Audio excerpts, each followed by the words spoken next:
SABC board chairperson Mbulaheni Maguve is scheduled to present his case to a parliamentary inquiry into the SABC's board's fitness to hold office today. It is, however, unclear whether he will honour this after he led a walkout of the SABC delegation at the hearing on Wednesday. Maguve threatened not to attend proceedings because his rights had been infringed upon. Committee chairperson Vincent Smith said Maguve's abandoning proceedings would not deter the committee from fulfilling its mandate. Smith disputes that the committee violated Maguve's rights. The inquiry is scheduled to run until the 15th of December and then resume in January. The committee has to submit its findings to Parliament by the end of February. Meanwhile, the ANC condemned the SABC delegation for walking out of a parliamentary inquiry probing the board's fitness to hold office. Professor Maguve, the last remaining board member, said the documents that the inquiry used were not in Braille and would jeopardize him. He said he was not stalling the process, instead he was fighting for his rights.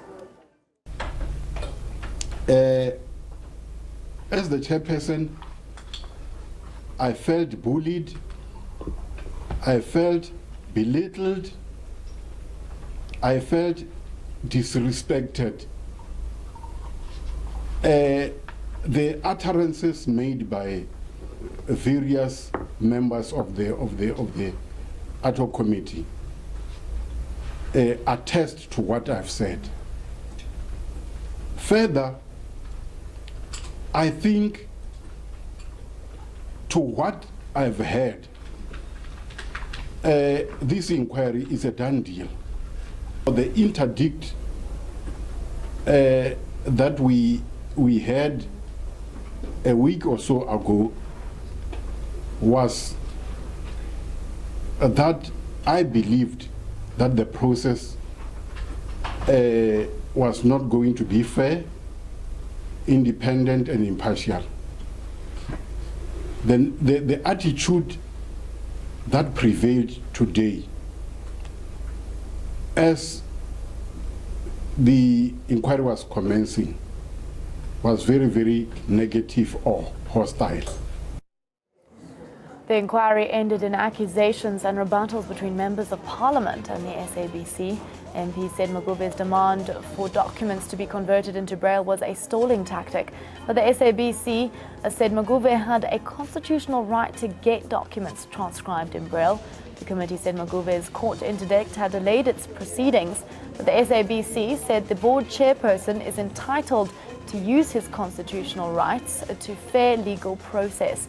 MP said the SABC's walkout shows contempt for the institution's constitutional powers. But the SABC said MPs violated Maguve's right to human dignity by bullying and belittling him.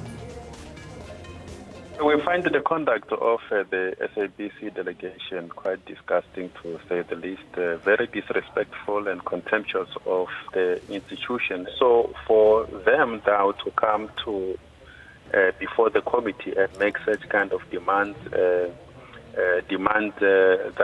the documents be translated on the spot, and the Parliament refusing to do so because of the reasons that I have given, and then in the middle of the meeting staging a walkout, thereby disrupting the committee meeting and showing disrespect to the Auditor General office that was busy with the presentation. It is just something that is unheard of and unprecedented.